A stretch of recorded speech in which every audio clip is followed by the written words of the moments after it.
여러분, 손흥민이 지금 한국에 들어와서 연말을 보내고 있다는 걸 혹시 알고 계셨나요? 어떤 언론에서도 보도되지 않았는데 손흥민 근황을 찾다 보니까 이미 한국에 와서 가족과 산책을 했더라고요. 그 자세한 소식 전해드릴 테니까 좋아요, 구독 부탁드립니다. 손흥민이 마지막 작별 인사를 위해서 토트넘에 방문한 지도 벌써 5일이나 흘렀습니다.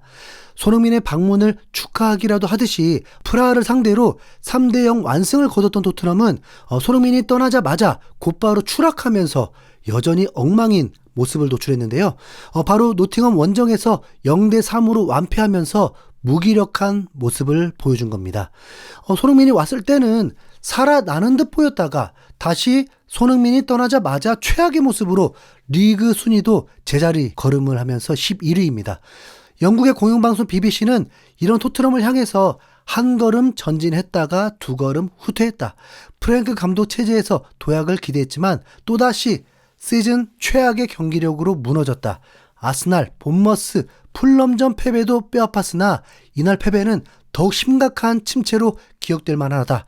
경기 내내 상대에게 압도당했고 현재 모습으론 발전 가능성이 전혀 없어 보인다라면서 날카로운 혹평을 쏟아낼 정도였습니다. 프랭크 감독 역시 경기 후 인터뷰에서 제 감정을 억누르려고 온갖 노력을 다한다. 내 안에서 허리케인처럼 감정이 요동치고 있다. 3번이나 좋은 경기를 보여줬는데도 더 나아지지 못하는 게 너무 답답하다. 솔직히 말하면 오늘 경기력은 정말 형편없었다. 두말할 필요도 없다라면서 노팅엄전 경기력의 답답함을 표출했습니다. 손흥민이 왔다 간 그 며칠 사이에 토트넘은 말 그대로 천국과 지옥을 오가는 듯한 하늘과 땅 차이의 경기력을 보여줬는데요. 물론 상대팀이 다르긴 하지만 이번 시즌 노팅엄은 리그 최하위권으로 토트넘을 상대로 이기기 전까지는 강등권에 있었던 팀에 불과합니다. 프라하도 약팀이었지만 어쨌든 챔피언스 리그라는 최고 수준의 유럽 대항전을 진출한 팀인 만큼 노팅엄보다 훨씬 약하다고 하긴 어렵잖아요. 그런데 손흥민이 있고 없고의 차이로 점수가 이렇게 완전히 뒤집혀 버릴 줄은 진짜 몰랐습니다. 아마 프랭크 감독도 똑같이 느꼈을 겁니다. 그러니까 자기도 이해가 안 가는 듯이 답답한 심경을 토로할 수밖에 없었을 텐데요. 이 정도면 프라하전에서 3대0으로 이긴 게 손흥민 효과로 만들어진 기적이라고 봐도 무리가 없지 않을까 하는 수준입니다. 토트넘의 완승을 만들어준 기적의 사나이 손흥민은 그럼 지금 뭘 하고 있을까요? 사실 손흥민이 이번에 런던을 방문하고 나서 혹시나 유럽에서 활약 중인 다른 대표팀 동료들 예를 들면 파리의 이강인이나 미넨의 김민재 혹은 덴마크를 방문하지 않을까 기대했습니다. 왜냐하면 지난 12일에 덴마크에서는 조규성과 오연규의 맞대결이 있었거든요. 이 경기는 유로파리그 경기로 미트윌란과 행크가 맞붙는 경기였는데 한국 선수가 총 3명이 나와서 코리안 더비라고 부를만 했습니다. 미트윌란에서는 조규성과 이한범이 나왔고 행크에서는 오연규가 원톱으로 출전했는데 혹시 손흥민이 대표팀 주장으로서 찾아가서 이 코리안 더비를 응원할 수도 있지 않을까 하는 기대를 조금 해봤습니다. 조규성이 대표팀에 복귀하면서 오연규와 묘하게 경쟁 구도가 형성됐기 때문인지 몰라도 나름 주목할 만한 경기였는데 손흥민은 이 경기의 모습을 드러내지 않았습니다. 그럼 손흥민은 도대체 어디 간 걸까? 궁금해져서 찾아봤더니 이번에야말로 정말 쥐도 새도 모르게 한국에 들어와 있었습니다. 네이버 기사를 다 뒤져봐도 손흥민이 한국에 돌아왔다는 사실을 알리는 기사가 없는데 놀랍게도 손흥민을 너무나 사랑하는 한 팬의 SNS를 통해서 입국 사실을 알게 됐습니다. 시작은 손흥민의 SNS부터였는데요. 최근 손흥민의 SNS를 보니까 마치 한국에서 산책을 하면서 찍은 것 같은 사진이 있더라고요. 바로 어제 올린 사진이었는데 그 사진에 같이 있는 인물은 바로 손흥민의 이모로 알려진 분이었습니다. 그런데 손흥민의 이모는 손흥민의 고향인 춘천에서 손흥민의 옷 브랜드를 운영하는 걸로 알고 있었거든요. 사진도 보면 런던처럼은 전혀 보이지 않고 누가 봐도 한국처럼 보이는데 춘천에 계시는 이모와의 사진을 올렸다는 건 손흥민이 한국에 왔다는 뜻이었습니다.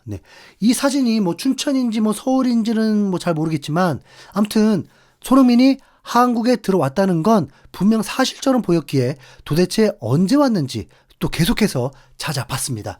그랬더니 손흥민의 출입국 때마다 어떻게 알고 공항을 방문해 사진을 찍는 한 팬을 찾아서 그 팬이 올린 사진까지 보게 됐습니다. 그랬더니 이미 12일 저녁 9시 45분쯤에 손흥민과 공항에서 찍은 사진을 발견했습니다.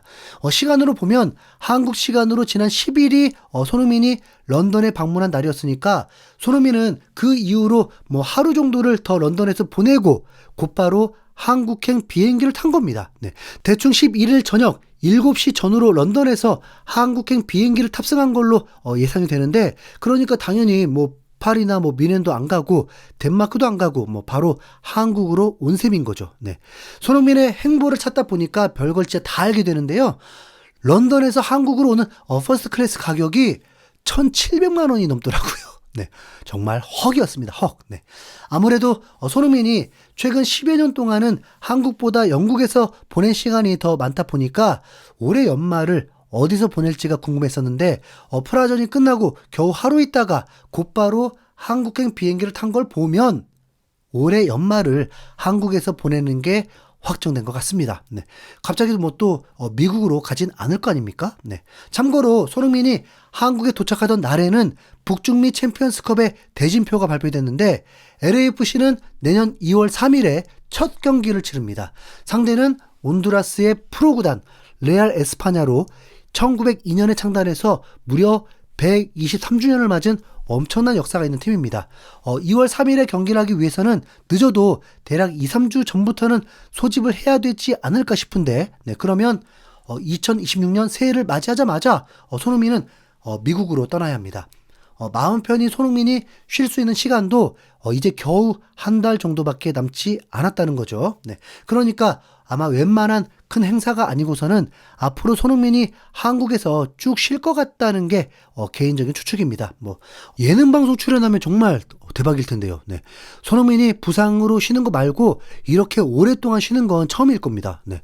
2월 3일과 18일에는 앞서 말씀드린 북중미 챔피언스컵 일정을 소화한 다음에 22일에는 미리 예고한 메시의 인터 마이애미와 MLS 개막전이 기다리고 있다 보니까 손흥민의 2026년은 매우 바쁠 예정인데요.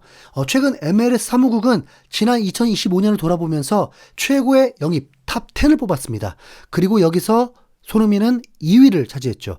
왜 1위가 아닌지 궁금하실 분들도 있을 텐데 사실 2위를 한 것부터가 놀라운 일입니다. 왜냐하면 손흥민은 MLS 시즌이 3분의 2 정도 지난 8월에 데뷔를 했기 때문입니다. 정규 시즌은 겨우 10경기밖에 안 뛰었고 플레이오프를 포함해도 13경기만 뛰고 2위를 했다는 게 이례적인 거죠.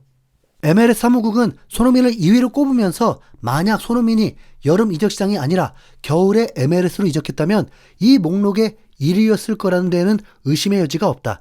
MLS 최고 이적률을 기록하며 토트넘에서 LAFC로 이적한 손흥민은 눈부신 활약을 펼쳤다.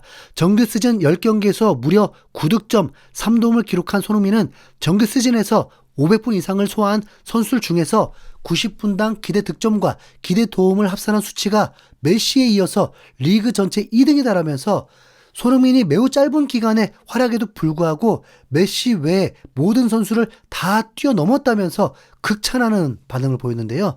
혹시나 궁금하실까 말씀드리면 이 목록에서 1위를 차지한 건 신인상을 받은 드레이어로 샌디에고 FC 소속의 신입생입니다. 네.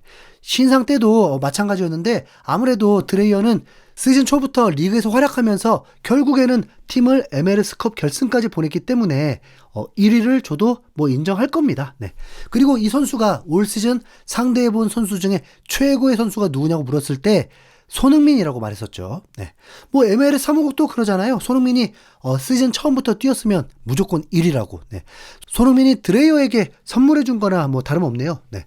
이제 처음부터 손흥민이 함께하는 LAFC는 벌써부터 내년에 강력한 우승 후보로 점쳐지는데 과연 어떻게 될지 기대하면서 계속 응원하겠습니다. 이상 흰수염고래였습니다.